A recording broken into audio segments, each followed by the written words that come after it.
Saint Xavier સ્કૂલમાં વધુ fee પરત મુદ્દે વાલીઓની રજૂઆત. ડીઓએ શિક્ષણ નિરીક્ષકને તપાસના આદેશ આપ્યા. 2 કરોડ જેટલી વધુ લીધેલ ફી પરત કરવા અથવા સરભર કરવા સૂચના.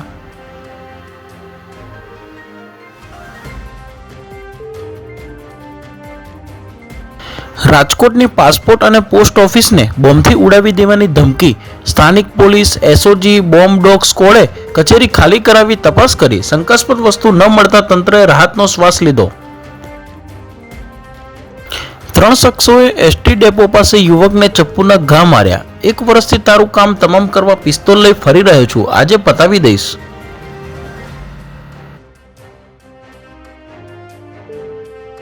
₹1,34,00,000ના વિદેશી દારૂના જથ્થા પર બુલડોઝર ફેરવાયું.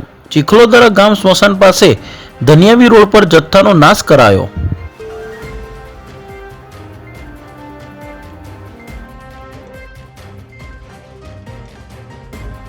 કારમાં આગ લાગીને 500ની નોટોના બંડલ સળગ્યા.